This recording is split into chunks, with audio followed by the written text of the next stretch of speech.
أعوذ بالله من الشيطان الرجيم بسم الله الرحمن الرحيم الحمد لله رب العالمين والعاقبة للمتقين والصلاة والسلام على سيدنا محمد وعلى آله وصحبه أجمعين. Falenderojmë Allah që plot, atë falenderojmë vetëm për Tij në fjalë. Në salatë tonë adhurojmë pejgamberin tonë Muhammed alayhis salam, pastaj në shira Allah që vitën familjen e tij, shokët e tij, dhe mitet e të që pasuan, dhe pastaj në tij gjendjen e tij. Dhe të nderuar, ju përshëndesim në Islam. Assalamu alaykum wa rahmatullahi ta'ala wa barakatuh. Tema për cilën do të flasim është kiameti apo ndërrit që do të ndodhë në ditën e kiametit. Padyshim se Allah i dëshiron që në shaj ditën e kiametit dhe ka cilësuar, e ka besu këtë ditë. Dhe një të kërë ka daluar, do të ndodhë gjëra të ndryshme, të trënditëra, do të ndodhë gjëra të trishtueshme, do të ndodhë gjëra me cilat ndoshta nuk kemi ballafaqsuar. Ndoshta jemi ballafaqsuar në një tërmet kësaj dynjani dhe kemi përjetuar ende atë. Ndoshta jemi ballafaqsuar kur kemi pasë ka ndalë apo një shpërthirë vulkanet dhe degla, ka ndalë për shtatë të tyre, dhe elemente ndalë për shtatë të tyre, ose ka rashi i madhë sa që njerëzit ka bërë që të vdesin për shkartujt që ka marrë shtetet qytetet të tëra, dhe këto jenë disa shleje të vogla të kësaj dynjani, ndërsa krahasimi mes ndodhime kiametit dhe ndodhime të kësaj dynjaje nuk krahasohen mes vetë, për arsye se ato ndodhime të trishtuara. Janë pa famë, cilat nuk kanë ndërtuar më herët. Për ata Allah Gjeleshani i ka përshkruar në Kur'anin famullar dhe në sunetin e pejgamberit alayhis salam se çfarë folën Allah Gjeleshani i ndodh të ndodhime, cilat të ndodhin ditën e kiametit. Dhe njerëzit do të jenë të friksuar, të trishtuar, do të presin, dhe nuk do të dinë se ka të t'ia marrin. Do ta presin vetëm atë që Allah Gjeleshani e bën që të ndodhë pa ditë. Për ata i rastisht Allah Gjeleshani a ditë të ta shkatërtojë, dhe ta mbështjellë qiellin. Për ata e ka përshkruar Kur'ani famullar thotë: وَمَا قَدَرُ اللَّهَ حَقَّ قَدْرِهِ وَالْأَرْضُ جَمِيعًا قَبْضَتُهُ يَوْمَ الْقِيَامَةِ وَالسَّمَاوَاتُ مَطْوِيَّاتٌ بِيَمِينِهِ سُبْحَانَهُ وَتَعَالَى عَمَّا يُشْرِكُونَ. Ata nuk e smurën Allahun me madhështinë që i takon Allahut fuqiplot. Dhe në ditën e kiametit tokën t'jepë ngrushtin e tina, e qit të mbështjellë në të djathtën e tij. Allahu është i pastër prej çdo gjë që avëshën për sipas të tij. Muhamedi alayhis salam ka thënë: Allahu ditën e kiametit do të mbështjellë qit dhe i kap në djathtën e tij dhe thotë: unë jam sunduesi ku janë të radhët, unë jam në ndërvërjet, ku janë ata që nuk kanë një zotin hak, ku janë ata që nuk kanë një zotin dhe nuk kanë nështruar ti, nuk i kanë rrallë se i nuk kanë besu ato. Dhe do t'jetë jo të ndokë shkatërimi i saj, shkatërimi i qive dhe mbështimi i atyre, për Allah Gjeleshani dhe që veç i ka cilësuar. Këto krijesa që i ka krijuar, tokën qitë, honën diellin, të gjitha galaktikat, planetet që ekzistojnë, të gjitha Allah Gjeleshani dhe të shkatëron. Për ata që veç i ka cekë në Kur'anin famullar, në mënyrë që të marrën mësim dhe ta marrën këtë që Allah Gjeleshani ka premtuar dhe ndodh në një bindje të palohatshme. Sepse ashtu që Allah Gjeleshani ka folë dhe na ka thirrë dhe ka premtuar dhe ndodh, po kur ka thirrë dëshimi. Për ata na shohim kodrat për bukurinë dhe dëshimin e saj që Allah Gjeleshani ka krijuar. E shohim tokën që Allah Gjeleshani boni të shtrirë, cilën jetojnë punojnë për i saj varën. E boni Allah Gjeleshani qiellin, pa ku që ka shtyre që e mbanë, dhe ne nëse shiqojmë lartë, knaqemi, meditojmë për imtarinë e Allahut, në ndje që pësëllë, shpijet i do të nërë të rrët, knaqemi, e gjimë brejtën e time shpejtore. Po të gjitha këto që i përmenë, të gjitha këto që cilat Allah Gjeleshani i ka përmenë, që janë dhënë ti, begati, që rëtë dhe tia u ka thonë, të gjitha dhe se lejsh dhe të shkatërën botën tjetër. Allah dhe ta shkatërën tokën, do ta shkatërën qiellin, do ta shkatërën diellin, do ta shkatërën hanën, do të shkatërën të gjitha planetet. Krejt këran që Allah Gjeleshani ka krijuar dhe çdo gjë shkon bazën që Allah Gjeleshani ka caktuar dhe ndos, këtë rand Allah Gjeleshani do ta prish. Këtë rand Allah Gjeleshani do ta shkatërrë, këtë rand Allah Gjeleshani do ta shpërbën, këtë rëndë Allah Gjeleshanu ta asgjësën me fuqinë e tina absolute. A ditë do t'jetë një dridhje madhe e tokës, jo si dridhje të zakonshme, jo si kurse përmetët që kemi mësuar ndoshta me pa, dikun do një vend më shumë, dikun do një vend më pak. Pa Allah Gjeleshanu për shkruan për dridhje të tokës dhe thotë: وإذا نفخ في الصور نفخة واحدة وهملت الأرض والجبال ودكتا دكة واحدة. تقول تفريد النسور vetëm një frime të ndorë. Mujsatili me leku që Allah Gjeleshanu ka kriju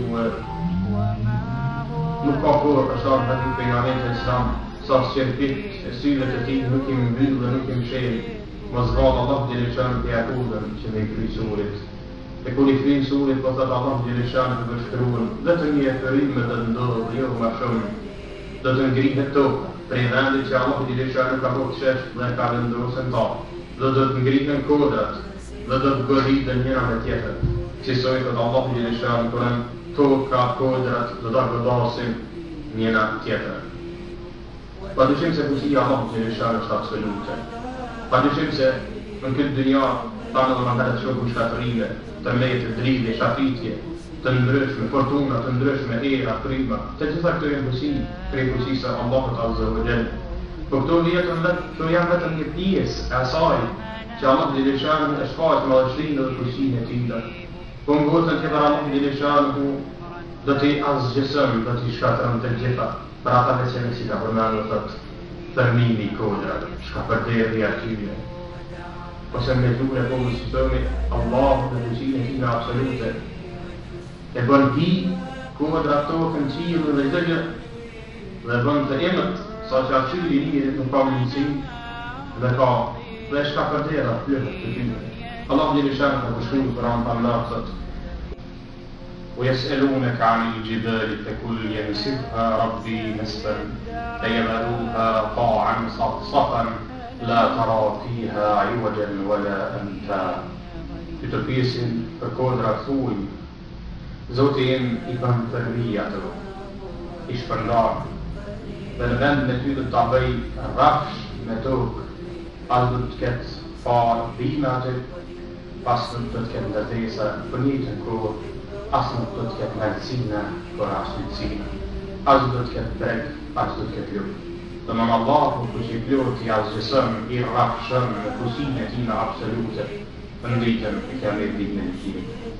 Kësoj Allah Gjeleshanu dhe që veç i ka dalluar dhe veçuar dhe sparkuar dhe më në shkatran ato. Pastaj Allah dhe përshkruan Kur'an ka me datë të rënditjen e detave, shpërthimin dhe trazimin e tyre, trazimin e vulkaneve të ndryshme. Për ata Allah i që plotët o i dhe biharë fujjirat, e kur detnat do të trazohë, do të shpërthej. Jo vetëm detë, po edhe qitë. Allah Gjeleshanu ka përshkruar qiellin që shkatërrohet për një kohë që ndahet dhe qahet. Yawma tamuru as-sama'u mawra, ditën kur qielli trembëtet, qahet.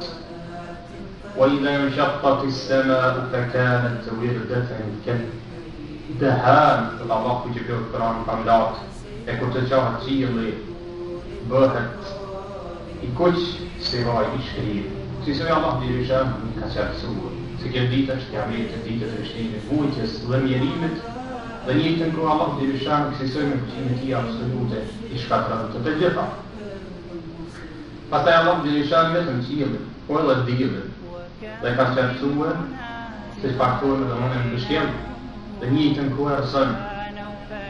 Sa që na ka një herë nuk kemi mundësi me shqyqua diellin prej dritës ti që Allah Gjeleshanu ka kriju prej tokës, nuk kemi mundësi me shqyqua rajt, sepse në Allah në sy, nuk kemi mundësi. Po mundit manajt, sa që në ditën manajt, aqë ma me vështërsi e shqyquim, ose gjatë verës kur diellin rëzën me dritën e tina të përqeshme që e ka, nuk kemi mundësi asë një minut me mbajt shqyqimin tonë drejtuar diellit. Por ditën e gjykimit, ditën e kiametit, Allah Gjeleshanu e shkatërron qiellin, e shkatërron tokën, po e shkatërron njëjtën kohë edhe diellin, dhe atë dritën e tij, nurin që Allah Gjeleshanu e ka dhënë diellit, ja e mëson. Për ata thotë: idha shamsu kuwirat, kur dielli mbështjellet, erësohet tërësisht, dritet inalet.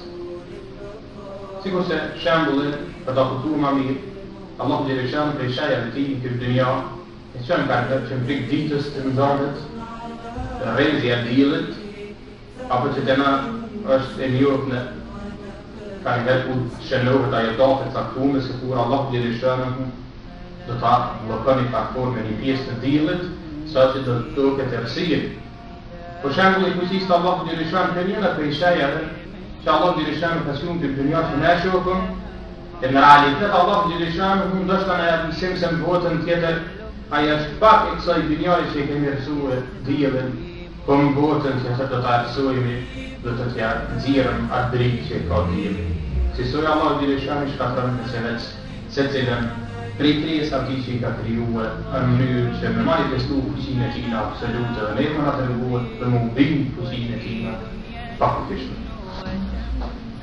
Jo vetëm këto që Allah Gjeleshanu shkatron dhe ja zgjon, por edhe prej krijesave të tij të cilat veç i ka cilësuar dhe i ka sqaruar në Kur'anin pa më lart në fjalën e tij që e ka njoftuar pejgamberin alayhis salam dhe neve në përgjithësi që ne lexojmë këtë Kur'an dhe i shohim këto argumente me sy tonë dhe njëjtën kur të besojmë se vërtet premtimi Allah Gjeleshanu do të realizohet. Dhe shkatrimi i kësaj gjësie do t'i jetë unë. Për ata qielli, dielli, hana, toka, të gjitha të shkatrohen, por dhe yjzit që Allah Gjeleshanu ka krijuar, edhe ata e përmend në Kur'an se çfarë forme Allahu Gjeleshanu do t'i shkatron ata. Shkatrimin e yjve Allah Gjeleshanu ku thotë Kur'an وَإِذَا الْكَوَاكِبُ انْتَثَرَتْ dhe kur të shkatërrohen yjet. Po jo vetëm yjet. Thamë se Allah Gjeleshanu mbështjell diellin dhe atë dritën që e ka ja erëson. Po një të Allah Gjeleshanu erëson edhe hana. Thomës së mirit mund ta bëjmë ose ta krahasojmë që në pikun e natës, sidomos gjatë verës, në pikun e natës nga njëherë kur është hana e plot, njerëzit drejtohen në bazë dritës së hanës. Po këtë dritë që e ka hana, Allahu Gjeleshanu do të erëson, thënë Kur'ani kam lartë, fe idha dariqa al-basar wa khasafa al-qamar, e kur të mirët të pamurit e njerëzve, e hana do të erësohet. Dhe më nas njerëzit do të shohin me sytë e tyre, sa që edhe hana do të ndajë dritën e tij. Padyshim se këto krijesa që Allah Gjeleshanu ka krijuar, këto planete që Allah Gjeleshanu ka krijuar, dhe të cilat do t'i shkatërron, do të marrin formë tjetër në ditën e gjykimit të Armiqit. Për ata të pejgamberit alayhis salam, saqë dielli do të vjen mbi kokat e njerëzve, në faktorin nëse dëshirojnë që ta prekun diellin, kanë me prek me duart e tyre. Për ata jona që shkon pejgamberi alayhis salam në ditën e gjykimit do të ketë pjesë të zhytur në dijes, marrë prej gjinohave të tyre që ka në këtë dynja. Disa deri të zogu i kamës, disa deri të gjynjët, disa deri të berit, disa deri në tëtë, disa tjerë do t'i mbulojnë ndjesë të tyre, marrë prej gjinohave që i kanë bërë kësaj dynjaje. Për ata, thot pejgamberi alayhis salam, në këtë gjendje ka shtramë që njerëzit gjindën në ditën e mahsherit, ditën e gjykimit, ditën e tudimit, llogarisë për Allahut dhe këtë mbëllim që ndodhin, padyshim se kanë domethënie drejtë, për arsye se dënimi dhe trishtimi i Allahut Gjeleshanu është i rëndë. Dhe forca dhe fuqia e Allahut që është absolute manifestohet po këtë ditë. Vetëm një pjesë e përgjithë dhe madhështisë të Allahut që i plot. Për ata njerëzit të dijen të zhytur në dijet që varet prej gjinave të tyre që i kanë dhënë këtë dynja, disa më pak e disa më shumë, saqë thot pejgamberi alayhis salam do të ketë prej atyre që do të jenë të zhytur në dijet të tyre, edhe nëse 70 deve i lëshohen për me i shtera për njerëz të tyre, thot nuk ka mundësi. Thot po edhe nëse njeri dën më lëndruar me barkën e tina, ka më lëndruar në atë dijes që dalin prej trupave njerëzve për shkak të gjinave të tyre. Ditë e kiametit, ditë e trishtimit, ditë e tubimit madh, ditë e gjykimit, ditë e hesabit llogarisë që njerëzit do të bëjnë llogari para Allahut që i plot. Prej shajave ndodhive tjera që ndodhin, po këtë ditë është armiqësia e njerëzve. Atë ditë gjenion të jetë armiq njëri tjetrit. Njerëzit do të jenë armiq të njëri tjetrit. Me kanë një kam, me kanë një shoqënuar, me kam ke punue, kone ke pas kolekt punës, kone ke pas kolekt udhimit, kone ke pas shok, dhe një biznisi ose diçkaje, të gjithë dhe t'jenë armes njën tjetërit. Kësisoj Allah i Gjeleshani ka përshkruajt, dhe për jashtëm të aty në që jenë desh për hitë Allahut Azza wa Jall, dhe kanë krigu Allahut, dhe janë vizitu dhe janë ndihmuar me zveti në këtë dynja. Tjetra që është me rëndësi, se prej ndodhive të majtë në do ditë në kiamet është dhe fjalimi i iblisit. Kryeshefit shejtanit. Ose u heci general të gjithë shejtanit dhe gjemve që Allah Gjeleshani ka kriju. Iblisi, ai do ta marrë një fjalim të madh para njerëzve të ditën e gjykimit. Pra ta Allah në ka përshkruajt fjalimin dhe ligjëratën e tina, që të gjithë me vëmendje ndëgjojnë runa Zot prej tina, prej sherrit tina, për arsye se dhe na jemi ndikuar, për arsye se dhe ne kemi pyetje, vezvese prej tina, për arsye se Allah Gjeleshani ka bërë pjesë e ka shkuar me tjetës tonë që ai të shoqërohet vazhdimisht me neve. Për ata ju rasisht ka pejgamberi alayhis salam dhe njëri nga ju këtë dynjë ka qenë shejtan, i cili është shoqëruar si tina. Apo ashtu që kemi venat e gjakut, ashtu që lëvizim dhe në gjaku ashtu se kemi në shejtan. Apo kemi para majtas, djatas, prapa. I lumë ai i cili është i lidhur me Allahun Gjeleshani, i lumë ai i cili bën ibadet Allahut sepse lidhja e tij e fortë me Allahun fuqiplot e bën që shejtani të largohet prej tij. Po ditën e kiametit, iblisi e merr fjalën e Allahut Gjeleshani ja fjalën e lejën e tij. Po flet. Allah ka përshkruar fjalimin e tij. Që me të vërtetë do të jetë fjalimi i fundit i tij, në ditën e gjykimit, ku Allah Gjeleshani e përshkruan dhe thotë: وقال الشيطان لما قضي الأمر إن الله وعدكم وعد الحق ووعدتكم فأخلفتكم وما كان لي عليكم من سلطان إلا أن دعوتكم فاستجبتم لي فلا تلوموني ولوموا أنفسكم ما أنا بمصرخكم وما أنتم بمصرخي إني كفرت بما أشركتموني من قبل إن الظالمين لهم عذاب أليم.